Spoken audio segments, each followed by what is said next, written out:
Well, hello, folks out there in YouTube land. Got an interesting show for you. Yep, we've got Peyton Manning coming back as a professor of practice. But we talking about practice, man. What are we talking about? Practice? I didn't know there was such a thing, so that's going to be pretty interesting. And then on top of that, we've got an article out there that says the Vols are overrated. So we're going to be covering that. You knew I'd have to cover that.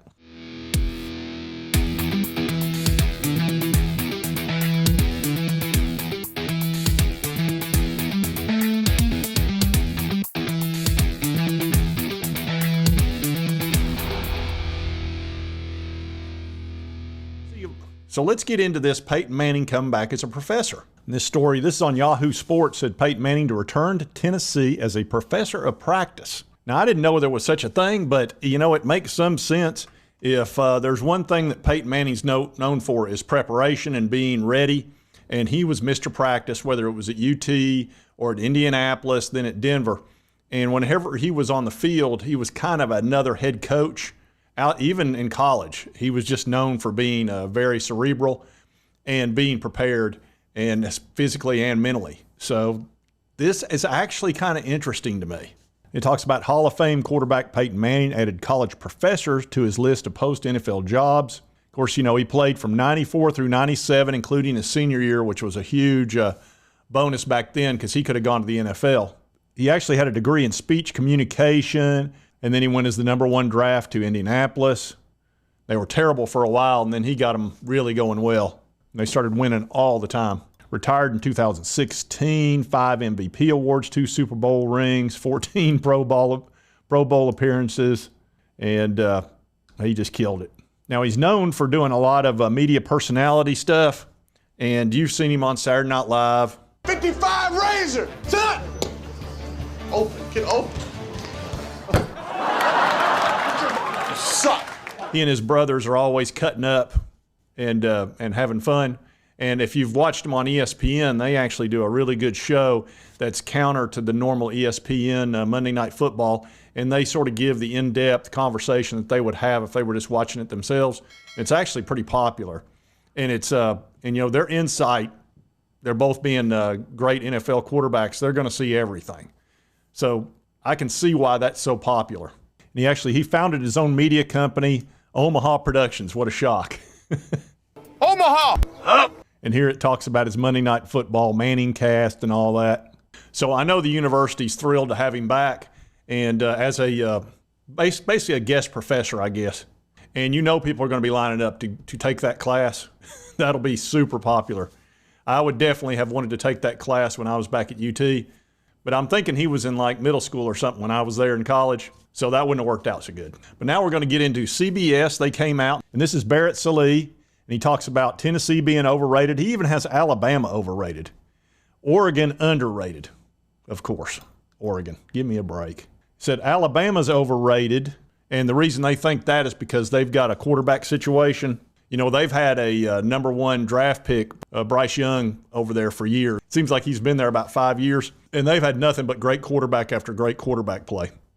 And this year, it's going to be a struggle for them because they're either going to have to go with Jalen Milroe, who's a great runner, but his arm is very average, or Ty Simpson, who is kind of a complete unknown but didn't play that well in the spring game. And then they were so upset after the spring game, they brought in Tyler Buckner, who was the backup quarterback at Notre Dame and had been benched. But he's a talented guy. But he's also very prone to throw interceptions and pick sixes, which Nick Saban does not tolerate turnovers. So I don't know how well he's going to perform for Alabama or if he's going to get the opportunity, because as soon as he starts throwing interceptions, he'll be pulled. So they've got Alabama as overrated. I don't know about that. I think this is a very angry team, and they're going to be playing with a chip on their shoulder, and their schedule sets up pretty darn good for them. Their toughest games are at home, so that's a huge benefit to them, including the Tennessee game. I believe the LSU game's at home, and Texas. So they're in good shape as far as the schedule is concerned, and I would say they're going to be, I think they were ranked properly. Then we get into the Oregon Ducks at number 15. They think that's too high, but here's the problem with Oregon and why they're being ranked like they are. Yeah, right here. Y'all remember this game last year? It was one of the first ball games. It was at a neutral setting. It wasn't at Sanford Stadium. And they got beat 49-3 and basically got drug up and down the field like a rented mule. And Bo Nix, I think, is a good, solid quarterback, but he didn't have a ton of success at Auburn, and he always got beat by the really good SEC clubs. Well, he's gone to Oregon, and he's out there in the Pac-12, or as we call it now, the Pac-4, and that's a different world out there. You know, they don't have the defenses that we have in the SEC, and Bo Nix can shine. Well, it's kind of hard to say, oh, you're in the top 5 or you're in the top 10 when those are all SEC clubs in there and you're a duck. You know, when you're playing Pac-12 teams, yeah, you look top 10. But we've seen what you do when you play SEC clubs, and it's not good. So that's in a lot of people's minds, last year's game of just getting destroyed. So that's why Oregon's where they are. I don't think there's any other way to put it other than that.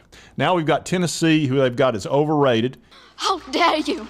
Said the Vols had a magical season in 2022, but that was due in large part to obviously Hendon Hooker and Jalen Hyatt, both who moved to the NFL. So Joe Milton's taken over and has recently had plenty of buzz. The problem is a big arm alone isn't going to win games. He's lost starting jobs at Michigan and at Tennessee, due in large part to his struggles with short to intermediate passes. Says Brew McCoy is going to lead it's going to be an incredibly talented wide receiver group. I know, yeah, we'll miss Jalen Hyatt, but we've also got 2 guys that I think will play extremely well. In Dante and Squirrel, I think they're going to kill it. And it's probably a better receiver room than last year, and that's really saying something, you know, if they stay healthy. The big question is Joe Milton. Now, he looked really good in that Clemson game, but we'll see how that translates into the SEC. Clemson's one of the few teams in this country that's defense is good enough to play in the SEC. You know, they've just got that level of talent. So we'll see what happens. But Milton did not melt under the bright lights of a huge ball game with 8 million people watching. And there had to be a lot of pressure. And he handled it pretty darn well. Threw for 250 yards, 3 touchdowns, 0 interceptions, and was MVP. So I'm going to have to disagree with that until I see something different. And we've got 2 warm-up games. We'll get to see a little bit of Joe, and then we'll see a lot in the Florida game. That's going to be the key game for him. If he goes in there and plays well and throws for 300 yards, like 3 touchdowns, and we win that ball game, he's going to be well on his way to having a fantastic year. If he struggles down there, you might start hearing a chant, Nico, because that would be an easy word to chant. But, you know, I think he's going to perform well down there. And he has stated he does not lose in Florida, and he's kind of proven that. So we'll see how this plays out, but I'll be looking forward to it.